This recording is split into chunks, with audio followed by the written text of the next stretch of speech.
Hi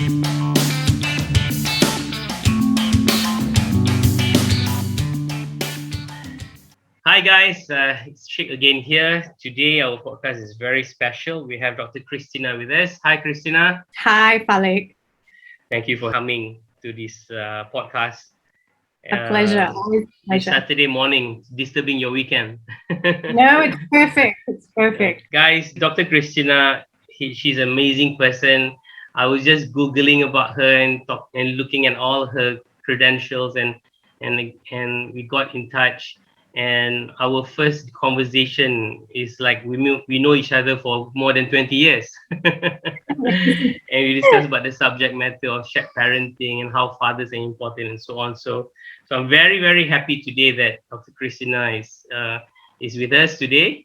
So Dr. Christina, she obtained her BA in Child and Family Psychology from Azusa Pacific University, USA, Masters in Marriage and Family Therapy, and a Doctor of Psychology in Marriage and Family Therapy from California School of Professional Psychology. The Lion International University MFT doctoral program is one of only 3 commission of accreditation for marriage and family therapy education, known as the highest level of MFT accreditation of its kind in the United States. Dr. Christina also works with individuals, couples, and families. She also hosts international trainers, therapists, and speakers providing training and educational sessions. So today, Christina, we're going to have a session about basically it's a very direct topic of why dads matter. Yes. Yeah? So the first question I want to ask you is there a difference between a father figure to a boy and a girl? That is an amazing, amazing question. And the reason why I say that's a great question, because that is not a question that is commonly known or talked about, is the different impacts that fathers have on their sons and daughters. And these are positive impacts for both sons and daughters. And the type of positive impacts that I'm speaking about is about habits, about emotions, social behaviors, and interactions. They are different for sons and daughters. All right. So let us just jump in and look into the sons. So when we look at sons, for example, a father is a primary role model for the son. And reason being is because it's the first male in his life. What a father is doing is it's actually helping his son learn what it means to be a man. And this is crucial because the effect of this bond between a father and son extends not only through the son's adult life, but it's also transferred to generations to come. And what I mean when I say generations to come, it means that the son will become a father himself one day. So what he learns from his father, the skills that he learns from his father, he's going to take that and he's going to carry it onto his own son, into his own family. All right. So there are many things that a father gives to a son. And first of all, when a father is present, engaged, and available with the son develops a much higher self-esteem and self-confidence. So a son develops high self-esteem, meaning how he feels about himself, that is esteem, and confidence, how he thinks about himself with a present and available father. So when a son feels accepted by his father, the child begins to trust himself based on the relationship that he has with his dad. So once he trusts himself, he has that within him. This gives him a great springboard, from which to approach other areas of his life with confidence. And this has a lot to do with, consistently affirming the son's strength, validation. And what the father is doing is establishing a personal identity about who he is as a son and what the son is capable of. And I want to highlight this, when I spend time with adult male children, when they come in for therapy, they talk about how there is a lack of self-confidence. There is a lack of skills, emotional skills, on learning how to adapt. They have very much high anxiety. And when they begin to share their stories, and when we link back, it goes back to father not being present in their lives. Okay. And there is that yearning, that is that emotional void of seeking and wanting to be with their fathers. And for many reasons, they couldn't have access to their fathers. Right? So these are actual narratives that adult male children are sharing. How about a girl? How about a father to a girl? Okay, fathers to a girl. That's also very, very beautiful. Beautiful. Yeah. I mean, I'm sorry for my sons if they see this, but I have 1, 2, 3, 4, 5 sons, and Yes. I have one girl. My second is a girl, and somehow my princess is the princess, Yes. So I miss her a lot. So what does a father figure to a girl? Yes, it's very, very important because father is also considered the first male in her life, right? So it's considered her first love. And what fathers do is they teach daughters how to relate to men. Okay. And and that is based on her own relationship with the father, that is being internalized as her blueprint on how she's going to look for a romantic partner in the future. Yeah. Interesting. Yeah. So early conditioning, the relationship that the father and daughter has, leads to patterns in romantic relationship as adults. So basically, this is very important because when I see couples, and then when daughters share their experiences, difficulties in marriage, this is what surfaces for them, and this is what they share overall, is they have difficulty, communicating with their boyfriends.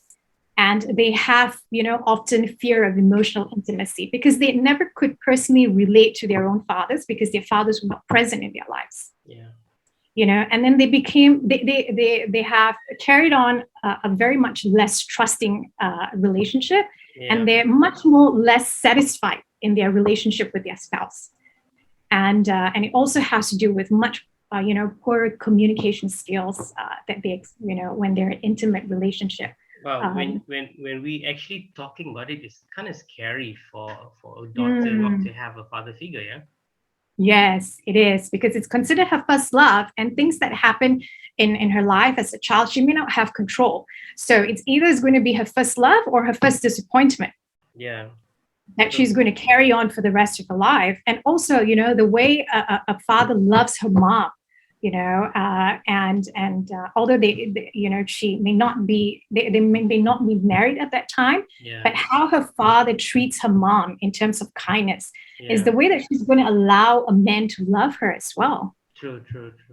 But and then again, I'm just talking about my daughter, my own daughter. I mean, even though I divorced my ex-wife 7 years ago, but for the past 12 years, until today, every week I'll buy food for my mother-in-law, my ex-mother-in-law. And one day my daughter asked me, "Wow, why are you still buying food for Pati?" Pati is grandma for Indian. And I said, no, she's my mom, but no, you already left mommy, and why are you still buying food for her mother? I said, well, that's family bonding for you. And she still can't believe that I do that until today. And you're right, the perception, the perception of why a man do more than what he needs to do, it somehow is not in her mindset, so I mean, it's kind of sad for that. Yes.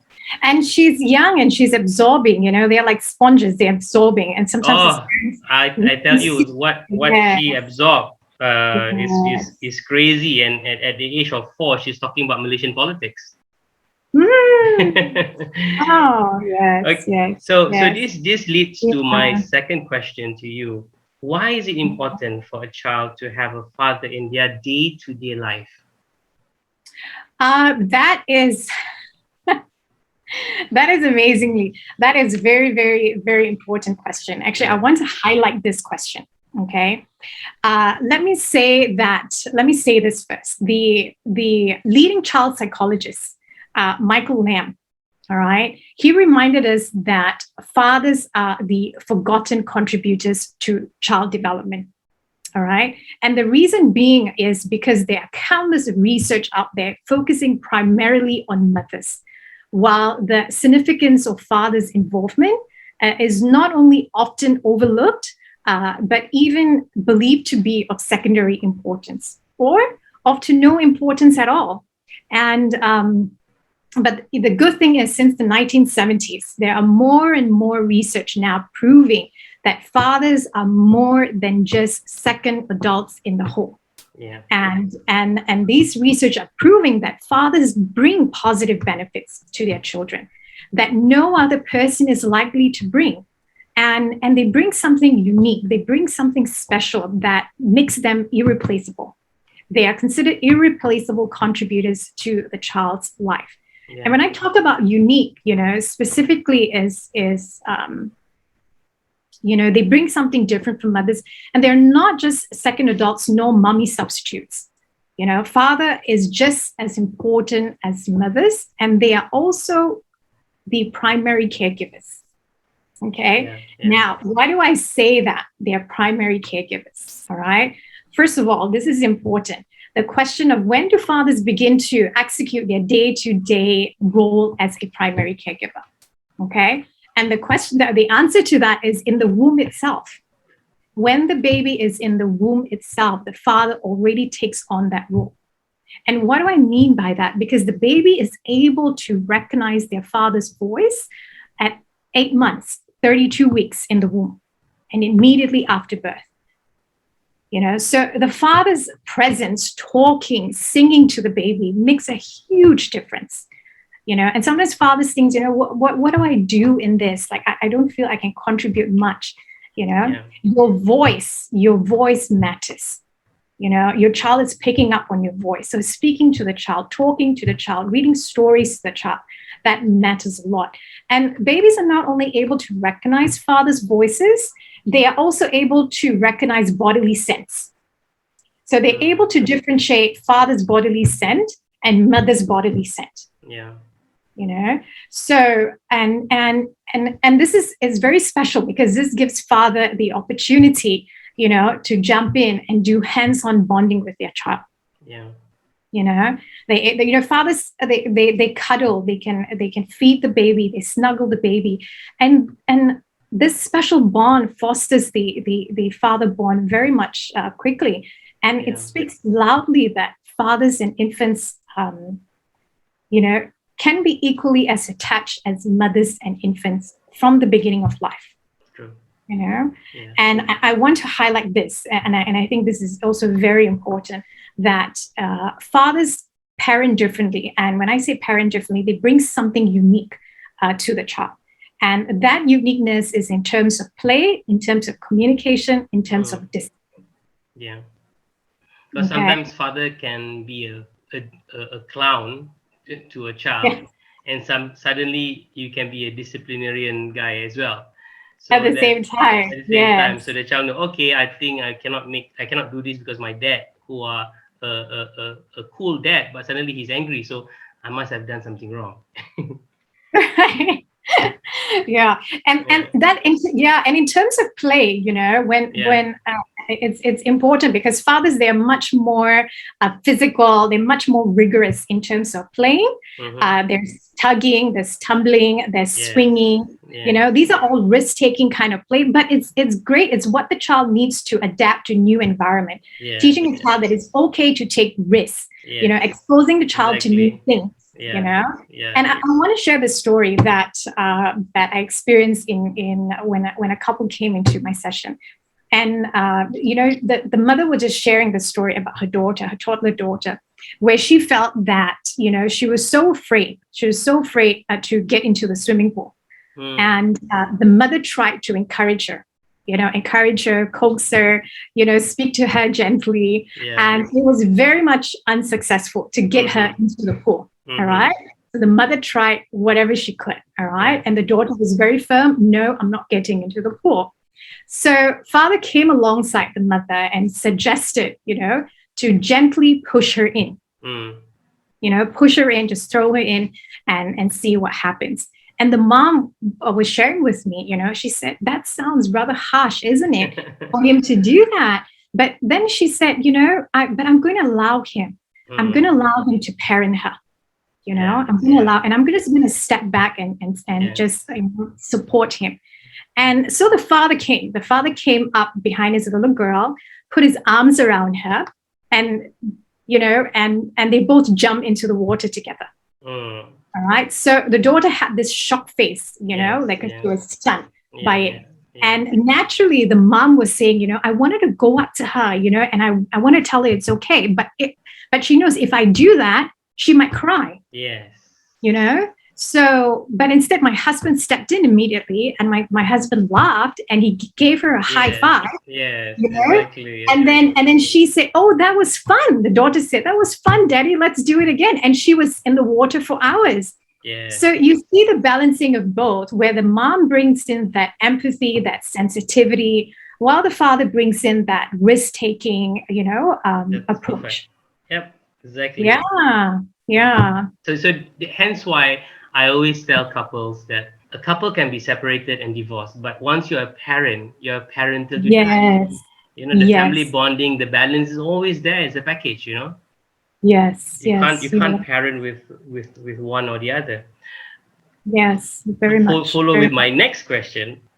Single mothers. So yes. I have single mothers friends, I have single fathers friends, and both of them, some will say, I wish I can have help, on the other side, and some say that no, I'm okay alone,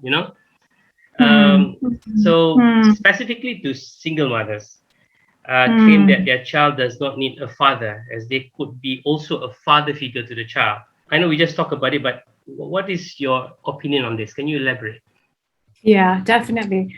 And this is real because it's very real. It's happening. It is real. Yes, yeah.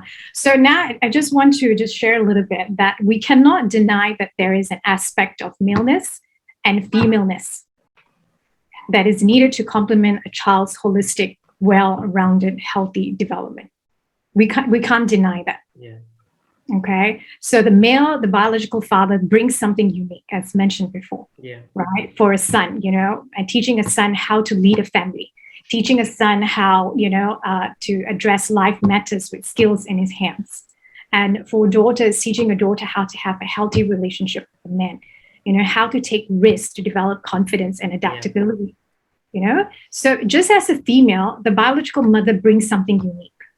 As mentioned earlier again, the empathy, that sensitivity, however, when we're looking here, when both come together, what it does, it completes a child's growth. Yeah.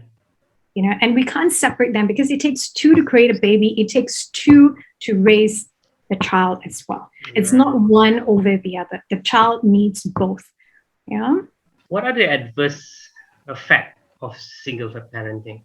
The most common causes of single parenting are basically teenage pregnancy, separation, divorce, and now we're hearing more and more is the unwillingness of the partner to share responsibility or to parent together.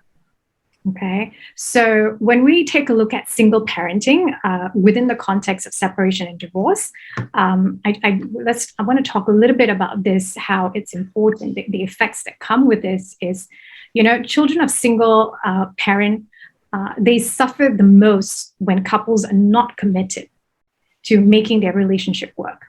All right, this means putting differences aside and focusing on their role as parents. And when parents are in that stage of hostility, there's a lot of hostility in the relationship. What it does, it creates instability. Okay, so and when parents have destructive and conflictual relationship, the child is basically in a loop of adjusting and readapting.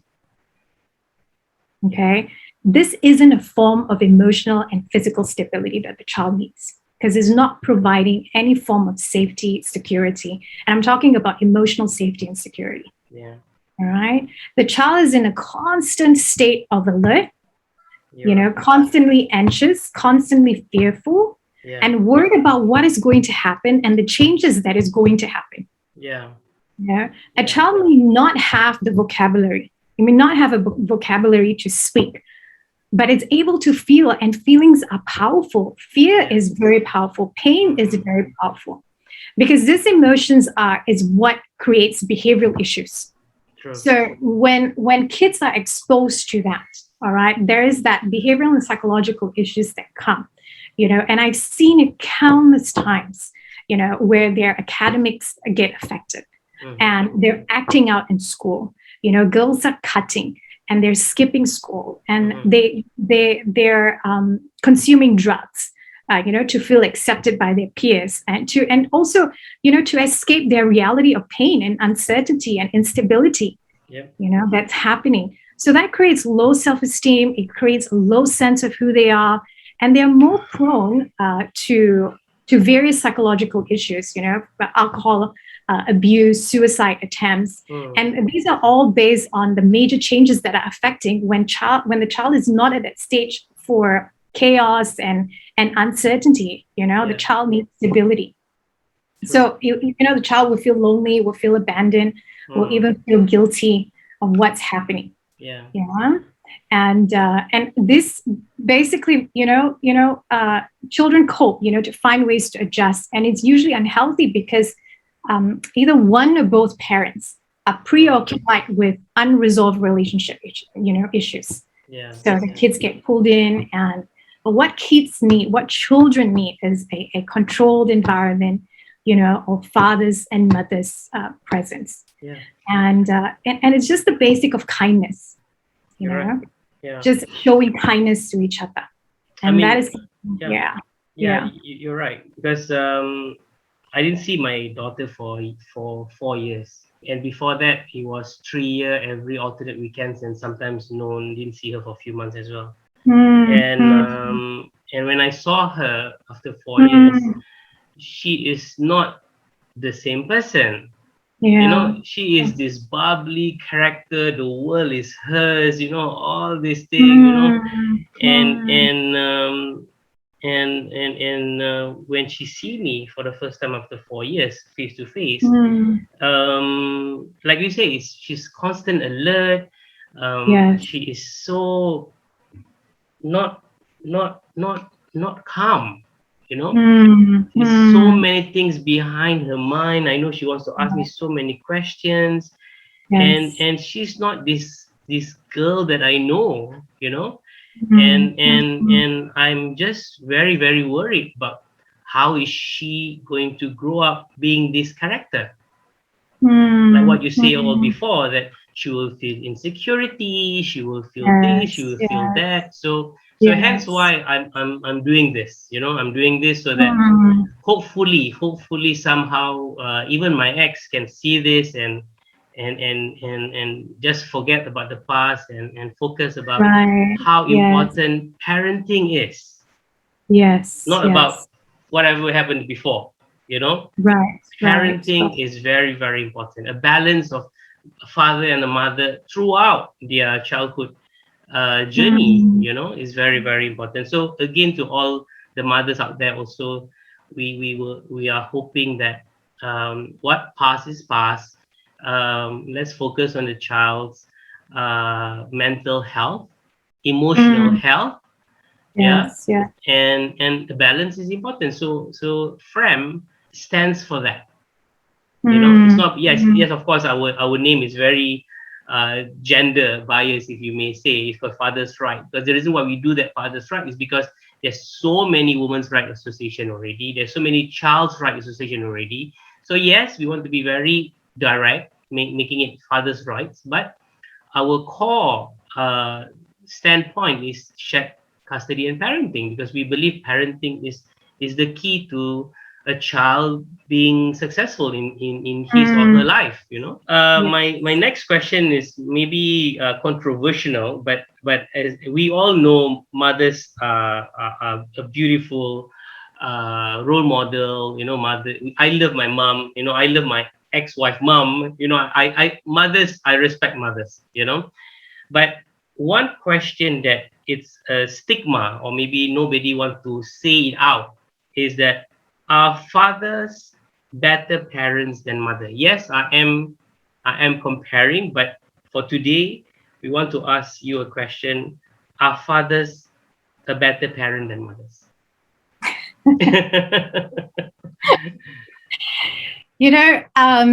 Let me just say this. Each parent brings its own uniqueness, okay, which the other does not have, okay? They bring their own, all right? But what is unique about a father is they bring that sense of identity. Yeah.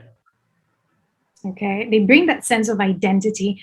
And when now as you know, I am my father's daughter, I am my father's son. When that is being voiced, it has a sense of identity that a child feels on the inside, that a child belongs.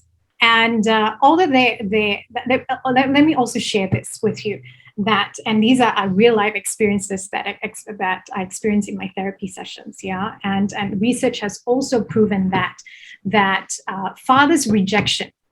Okay, I'll come to the term rejection in a while. All right, father's rejection has much more adverse effects as compared to mother's rejection. Okay.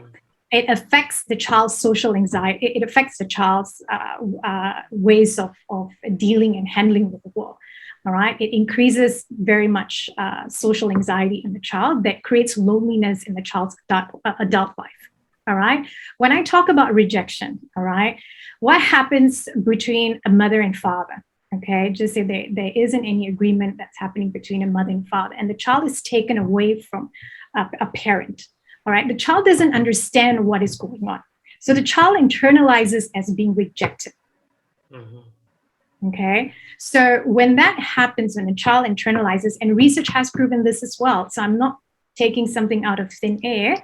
This research has countlessly have proven this as well, that when a father is not present in the child's life, whatever reason that may be, the child internalize it as rejection, internalize it as abandonment, and it affects the child's identity of who she is, of who he is. And why this is so important. I want to go back and I want to highlight this because this is also very important. Fathers teaches sons and daughters how to develop life skills. Okay, how to deal with things in life. How to handle unemployment, how to handle loss of jobs, how to handle money, how to handle budget. What are things that a child prioritizes in his life? The child is watching what the father does in his own life. What the father does in his free time, the materials the father used to fill his mind, how the father takes care of his health, his body, and this also has very much high significance for sons, because fathers are teaching sons how to lead a family. Sons do not have that manual in their hands. So the life manual is fathers doing that for them. And when fathers do that, they are instilling character traits. They're, teaching how a son to treat another woman is teaching them ethical values. So there's a lot of things that the crucialness of why fathers is important. And so that's something I just want to share and highlight. Yes. What is your advice to mothers who alienate their children from their fathers? Okay, yeah. All right, so now I'll give scientific data, okay, and research again, all right, because there's countless research done on this as well, that the timing of the father's absence in the child's life is highly significant in developing children. Now, what do I mean by that? All right, is the younger the child at the time of the father's absence, and the longer or more prolonged the absence, the greater the severity of psychopathology. Okay, and psychopathology meaning mental illness or mental distress. All right, and studies have proven the effects of early separation were usually greater than the effects of later separation. And why is this so crucial? Why is this so important? Because in the first 6 years of the child's life, that represents a very much critical period, is 85% of the child's brain growth. is involved in cultivating, the child's intellect, personality, character traits, and skills. Yeah. And that child's in that stage of absorbing. It's just drinking after drinking, the atmosphere that the parents are setting for the child. You see? So, and this can shape later cognitive, behavioral, and educational outcomes. Yeah. What happens now, what is being sowed into the child's life, you will see it later on, because that's what the child's going to reap later on in his life. Sure. So it's I think it's so important, that how parents treat each other. We can remember when we were growing up, and then when we see our own parents in their own emotional state and what it does to us, and our parents, sometimes act as though we're invisible, that we're not there, but we're actually the audience. We're the audience, and like I said, children are sponges. They're absorbing the world around them. And when it comes to relationship between their parents, no eye roll, no irritated eye roll goes unseen. No criticism, no blaming, name calling, mocking goes unheard. Everything a child is picking up. So no matter how hard the parents try to conceal, that tension itself, the child is already absorbing. So how parents treat each other affects the child's future, how they speak to each other, how they speak about each other to others, how they respond to each other, how they find solutions together. All this is so important and so significant, And when children sense something is wrong, all right, children, they're very sensitive. Like I said, they may not have the vocabulary, but they can sense emotions, because we are emotional human beings. So when they sense something wrong between their parents, it often increases anxiety, it increases worry. They may start doing things like cutting off their emotions. And when they cut off their emotions, when they try to numb those emotions off, they go into overeating or undereating. Or the boys are excessively playing with video games. Wow, you are spot on that.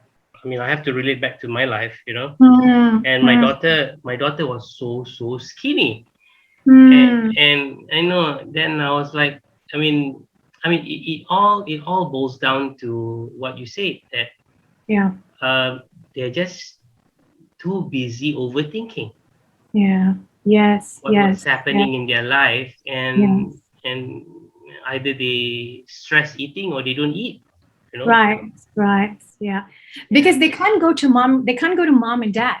Because mom and dad is basically they're so chaotic in their own relationships. That sometimes the child has to step up and be the adult.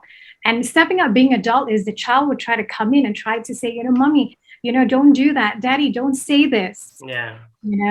So the child is stepping up to being an adult, and that's not, a child is supposed to be a child. The child should not be taking that kind of role. And sometimes parents will even call in child to take sides, and dragging the child into it and forcing them to participate in taking sides. And a child never wants to choose between daddy and mommy. True, exactly. That's why we are trying to change the law, so that the judge don't have to ask a 7-year-old which parents you want to stay. And the judge don't have to decide for the below 7-year-old where a child should stay. That leads to a bonus question. One of the things that we are fighting for is prevention is better than cure. Right? So obvious. Imagine the Prime Minister recently in Malaysia got the statistics that more than 78,000 divorce cases happened since March 2020, since the pandemic.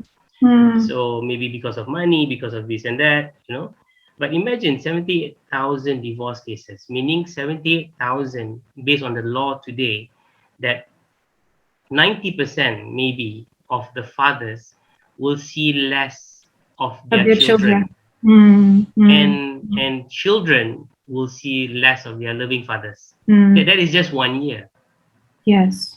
And the family law reforms is since 1976 that favors the mother. So imagine if you put just average of 2 kids, per family. Mm. The number goes wild. It goes Yes. millions of children who don't have the memories of a father figure in their journey of life, Yes. and Yes. that is very, very troubling. It's very, Mm. very troubling. So one of Mm. the things that we wanted to propose, other than the bill that we are going to give to the parliament, is that Mm. we want to introduce a prenup during marriage.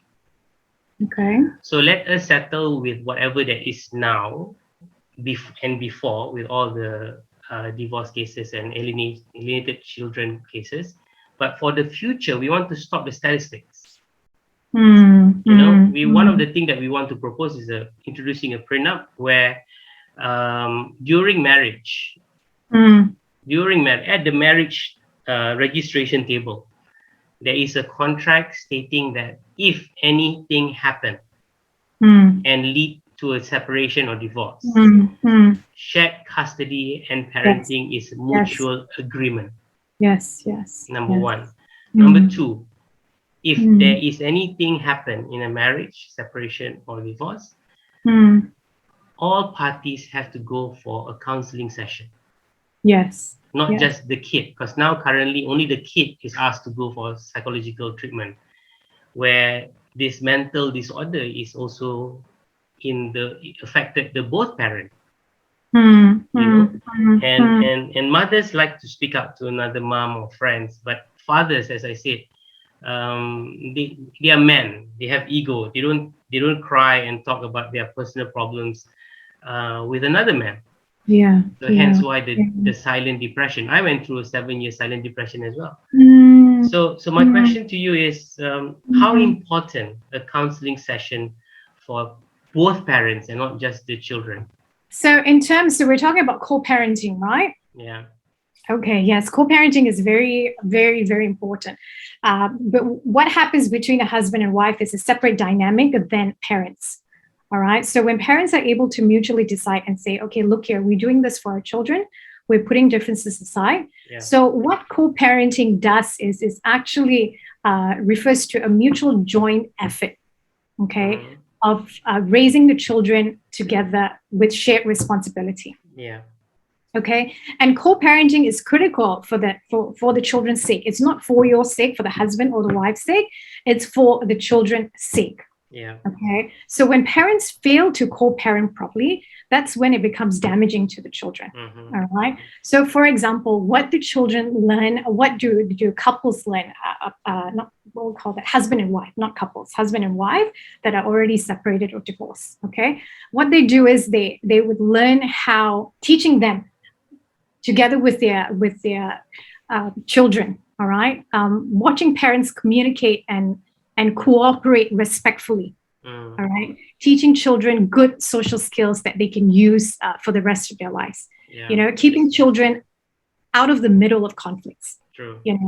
Frees them, to do well outside of the family. Yeah. And parents that co-parent well, they have much smoother lives, less tension, less conflict, fewer problems, and more time to focus with their children. So when that fail, most of the time it fails because the communication is always a breakdown after a divorce. Yes. Hence why a therapy session is very important for both parents, correct? Mm-hmm. Mm-hmm. Yes. And when the therapy session, let's say we manage to get that, and not just the children have to go for a therapy session, even both parents have to go for a therapy session. Is it how do you do your therapy? Does all come into one together in a room, or separate session for the father, the mother, and the children? Okay, when couples come in for couple therapy, right, I'll meet them in the first session. All right, I will hear both of their stories. All right, but when a couple decide that they want to go on this journey of couple therapy, I will also see them individually. And the reason why I see them individually is because they do carry baggages from their past. Sure. Okay, baggages from their own families. So what they learn from their own families, they bring it onto their marriage, and they carry it onto their families. True. Okay, so and those baggages when they were growing up as children, those baggages are not their fault because they were children. They were in an environment where they couldn't have any sense of control, right? But their healing now as an adult children is their responsibility. Yes, yes. All right. So what they when they come in for couple therapy and I also would do individual therapy, is basically learning how to relate and to emotionally connect with each other. Okay. Yeah. So that is one. I mean, there are many other areas that we can address communication, but what is considered communication is not just verbal communication. You know, there are many ways that we express to each other that is also considered communication. So what is considered healthy, what is considered unhealthy, you know, and usually parents come in and they say, you know, I need my child to come in for therapy, but there are parents that do not even want to participate in therapy. Yeah. So, exactly. yeah. So my treatment, usually I will educate parents and I say, look here, you know, before I see the children, I would like to see the both of you. Yeah. Because I would like to know what the child is being exposed to. Exactly. You know, what is the dynamic that the child is being exposed to? Because that is, I mean, the relationship that parents have between the mother and father is the child's classroom. It's what the child is picking up. Mommy and daddy are the first teachers in their life. So what is mommy and daddy teaching the child? You know, so once mommy and daddy, you know, work on their issues, automatically the child will follow. Yeah, that's why we are trying to introduce the prenup to avoid any more problems. So if either one party do not want to sign the shared custody, then hold on to the marriage because everybody is rushing for marriage and everybody rushing to get divorced, you know. And the divorce statistics has gone up sky high, you know, especially during the pandemic globally, not just Malaysia. So I think to avoid divorce, we have to encourage young couples to really look at marriage life and parenting life seriously. Yes, and that is true because during the courtship period, you know, there isn't much talked about expectations of marriage. There isn't talk about how, you know, when couples are in marriage, how do they handle finances? How do they handle expectations? How do they handle parenting styles? You know, what are the differences that they bring into this relationship? During the courtship period, you know, couples do not talk about that. They're very much surface. Yes. Yeah. So when they don't talk about that, and then as soon as they sign the marriage certificate, you can see the shift happen. Yeah. and the differences comes in and all that. And research has also proven that couples wait at least 6 to 7 years before seeking help. And at that time, there's just so much trauma and so much pain already in the relationship that one person has already checked out from the relationship. Yeah.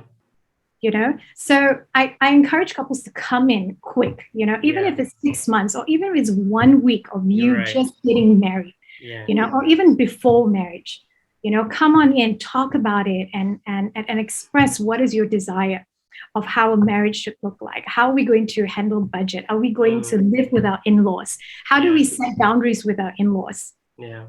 You know, and how do we do it right? So all that is what we do and what we address. Exactly. And surprisingly, I overwhelmed by mothers calling me as well.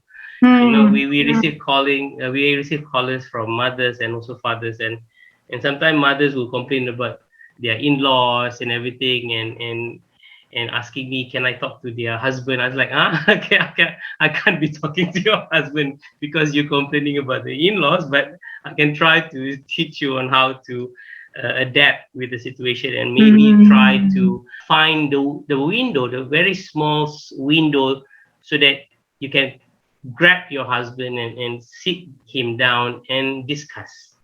Yes. You know, so discussion and have this talk is very important. But as what we want to avoid, divorce and child alienation is we want the couples to agree from the beginning, you know, and I think that will help. Any final words or words of encouragement for FRAM? I think what you're doing is amazing. The voice that you hold is amazing. And the change that you're bringing is amazing. You know, a voice to the fathers, and not just to the fathers, actually, but in generally as a family. Yeah. You know, You're keeping right. the family together. Yep. You know, and I think that's important because children don't have much say Yeah. in things when they're young. So Mhm. as adults, we have to take that responsibility, you True. know, and bring families together, talk, sit, resolve, and do what is best. That's why I mentioned earlier the timing of the separation when the child, especially when they're below the age of 5, and we have that idea that mothers do better with them when they're at that stage. But actually, research has also proven otherwise, where both husband and wife is needed. Yeah. You know, even at that stage, you know, when the child is in a baby toddler stage, is important. Yeah. So it's just a social stigma, you know, that is out there. Mm-hmm. So that something needs to be talked about more, having more dialogue about Yes. it. Well, Christina, thank you so much. Really, really happy to have you on my podcast, and hope to see you more. Always a pleasure. Always a pleasure. Thanks. Thank you Okay, so thank much. you. Bye bye. And So guys, thanks for viewing, and please like our Facebook, and please do share all our podcasts and share our course, because we only want the benefit of the children. Yeah. Thank you very much. Bye bye.